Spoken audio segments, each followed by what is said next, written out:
Hi, my name is Ryan, and I have a remarkable story that I'd like to share with you.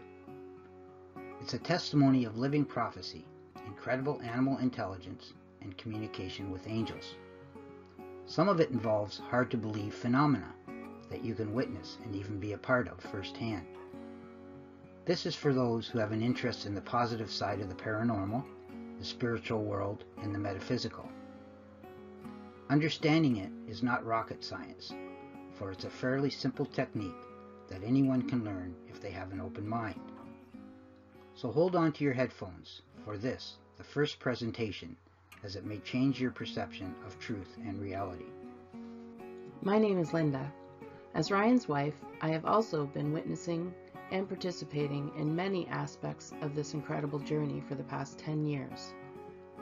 At that time, I became involved with a group of people who were working with Ryan during the initial stages of finding context in budgie speech.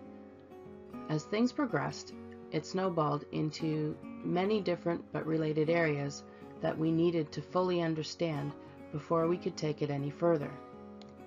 This is our testimony of the events that took place with the documentation that supports our findings.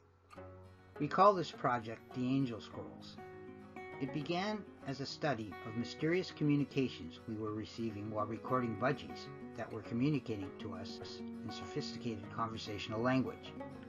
No matter how impossible it seemed, these communications demonstrated a higher intelligence that far exceeded any animal previously known. Did you know that budgies have consistently been shown to have the largest vocabulary of any parrot, or as far as that goes, any animal other than humans? A recent study posted on Daily Mail UK says this: budgerigars, as a member of the parrot family, have long been known to be able to mimic human speech, but now researchers have found that their brains are also able to pick out abstract patterns in language. This makes the birds the first non-human species to be able to grasp simple language, according to the new study. Our observations are that they can go much further than this and develop full-blown speech at a phenomenal rate. It led us into thousands of hours of research in an area that was basically untouched by science. It's also intensified our interest in religion and a desire to have a better understanding of spirituality and the quantum world. We came to learn how it interacts, causing miracles that you'll be able to witness in real time. Did you ever wonder how intelligent animals can be, what they are thinking, and if they are sentient like humans? If we were only capable of hearing their thoughts, then we would know for sure. Parrots, and especially budgies, are the only animals that can really tell us because they can learn how to speak our language. Until now, mainstream science claims that budgies only mimic speech. The impact of this research may change that dogma forever. Perhaps you're not sure if there is a God or heaven. Maybe you love someone that recently passed on and wonder if you could somehow connect to them. What if you could witness something that would give you the proof that a true connection still does exist? What you're about to discover relating to the everlasting soul may change your perception of the truth and provide the proof you need too.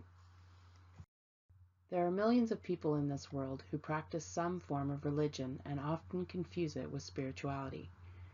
In principle, being spiritual means things that pertain to the soul or higher being. There's only one truth about things pertaining to the everlasting soul.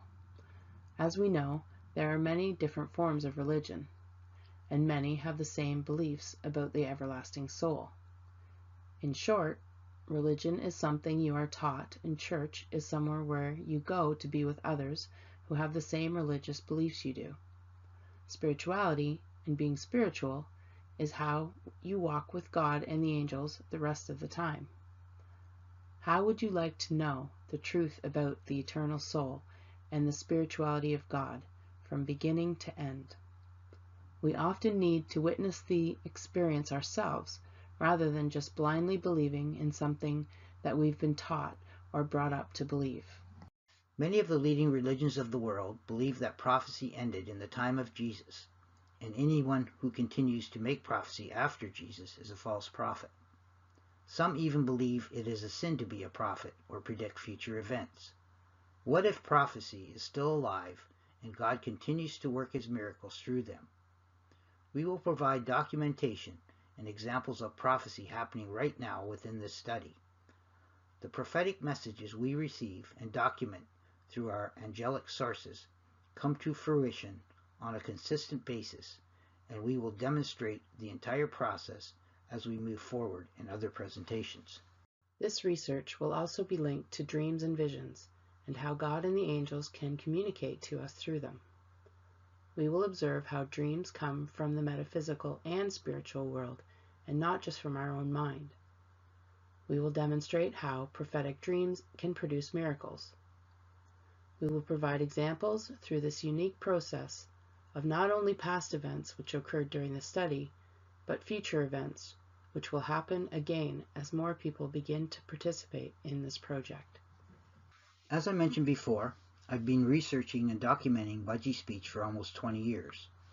During the first 10 years, I led an extensive study with approximately 20 others, determining without doubt that budgies were communicating at a highly intelligent and sentient level.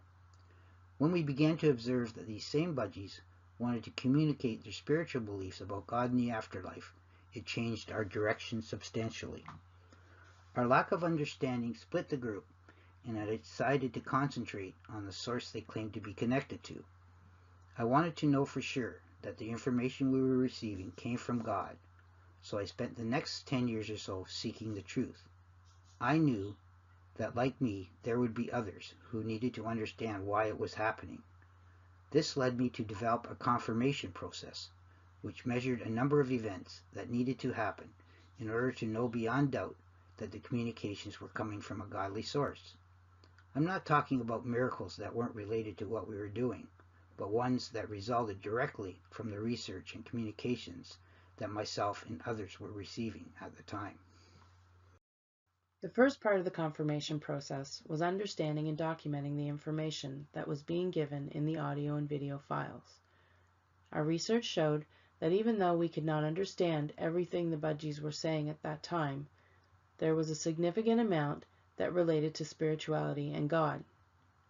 We knew that we had not taught our budgies to say these things, and they were being verified by other budgies Ryan was working with. As he worked, day after day and year after year, understanding and captioning the recordings, his understanding began to evolve, and countless examples of his budgies talking fluently and speaking their own thoughts were documented. The recordings and videos also contained electronic voice phenomena, which included angelic voices and even signs of apparitions. There were times when Victor seemed to know what was going to happen in the video before it happened, leaving Ryan to suspect that Victor had somehow seen the video before it was actually made. You too will be able to witness this as we go over some of the videos during future presentations. Second part of the confirmation process were the prophecies. They began with the recordings of Victor and often related to things that would happen to myself and other people who I was working with during the research. He predicted events that would happen to the world in the future and why we needed a connection to God and his angels that could help humanity survive. The events that Victor talked about were not prophecies of destruction, but prophecies of survival and ways that humanity could prevent or prepare for them. Some of his predictions back in 2001 about catastrophic weather events are clearly happening now. Other predictions about how people would react to the research when we tried to convince people he was communicating intelligently happened exactly as he described them. He knew that this would be a hard process and said other budgies would come to me and continue where we left off. Although not all of the prophecies came true as he predicted timing-wise, a significant amount did, showing that he had a substantial knowledge and understanding of future events. Dreams and visions within our group that were involved in the early research demonstrated an unexpected connection to what the budgies were saying. Similar dreams came to more than one participant at a time and followed in a sequence that seemed to show an intelligent force sending them. They even contained prophecy and predictions that were later verified by future events. Some events were prophesied within days of the event happening. The symbolism within the dreams were explained in private sessions that I received from the spiritual world, and additional prophecies were made from those receivals. Along with the prophecies in the dream transcriptions came divine lessons that focused on reversing evil thinking or religious evil within the group or culture it pertained to. A large percentage of the dream transcriptions and prophecies were backed up by future events in newspaper articles or things that happened later in the news. Many people think that dreams only come from one source, and that is in our own mind. Unfortunately, that doctrine has prevented humans from really understanding their real purpose and meaning. We learned at an early stage in the research that God would answer any questions we had and personally connect to us through dreams and visions that would be sent from the spiritual world.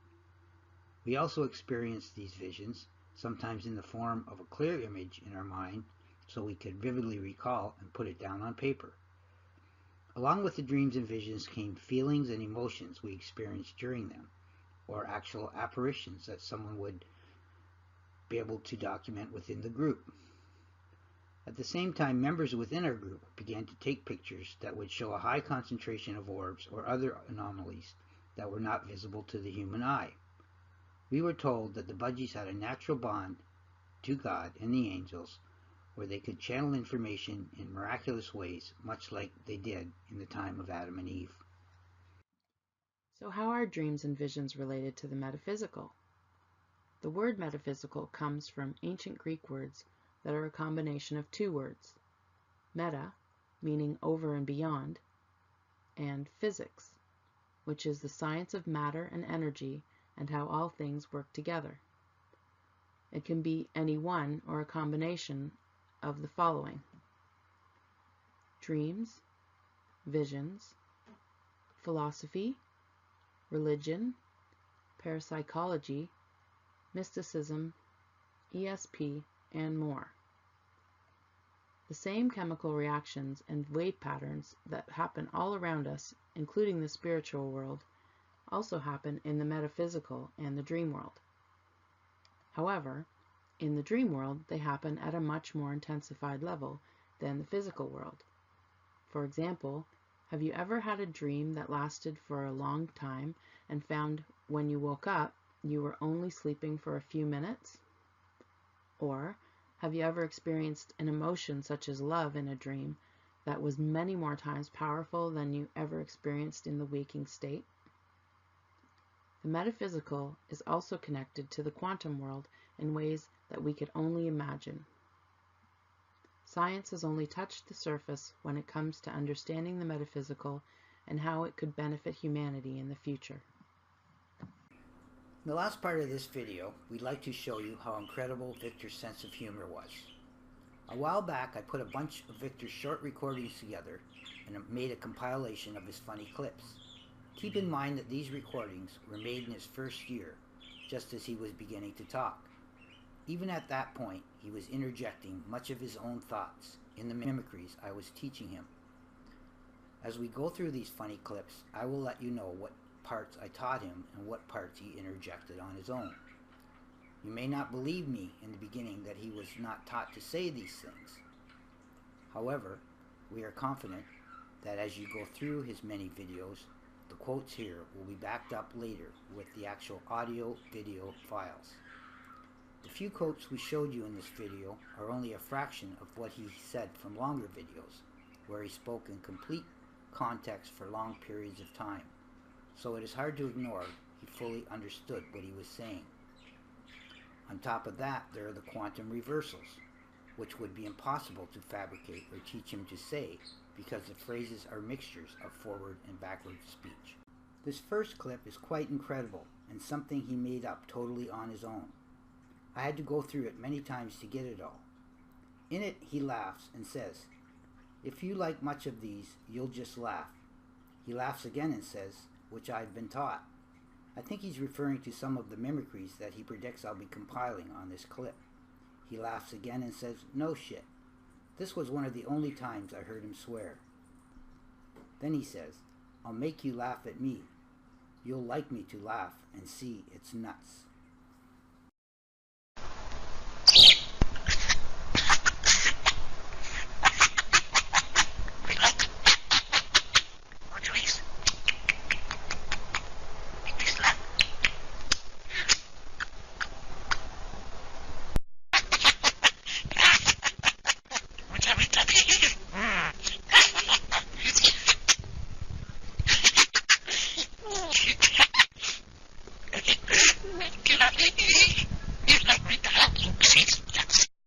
This is another one he made up on his own. He recites some letters from the alphabet. They don't spell anything in particular. Perhaps it's some kind of hidden code that I've not been able to decipher yet. Then at the end he says, K, cage. It's interesting that he uses the letter K as if spelling the first letter of cage, showing he sees the peculiarity of our alphabet. This is what he says. Little Victor, yes. D-I-C-E-F-G. H-I-H-S-P-K, cage. Victor, yes. D-I-C-E-F-G. H-I-J-S-P-K, cage. In the next clip he says supercalifragilisticexpialidocious, which of course I taught him. I probably spent a total of 1 hour teaching him to say it, so he picked it up very quickly. However, in the next part, I do not remember teaching him to say Guinness World Book of Records. I do remember talking to him about it a few times, saying that I'd try and get him in it though. In the very last part he says the Guinness World Book of Horse Talk. Perhaps he's being a little sarcastic because he never did get mentioned in it. Supercalifragilisticexpialidocious. Guinness Book of Records. Guinness World Book of Records. Guinness Book of Stuff. The next one is another one he made up on his own. First he says, God, I start coughing. Then he coughs. And then he says, don't talk Russian to me. I think it is probably my cough that he is imitating at the time, but I really don't remember ever saying to him, don't talk Russian to me.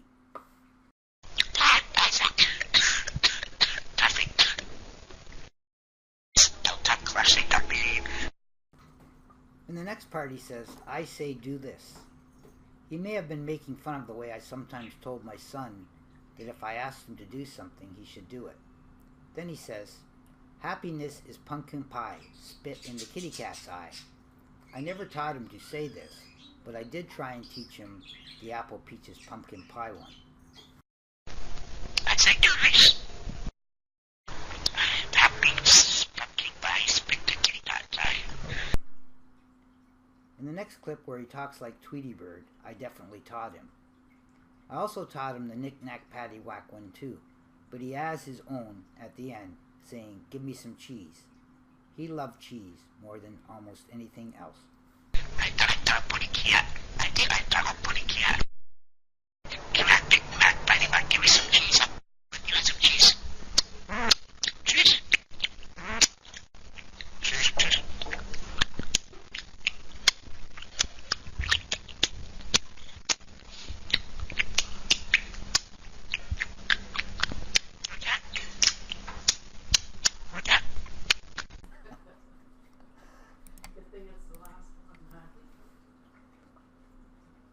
The last few clips are a few that I threw in that were combinations of things he learned on his own or I began to teach him. At the end he says that he's going to miss you. Perhaps he wanted me to use it as a closing. Victor's this budgie.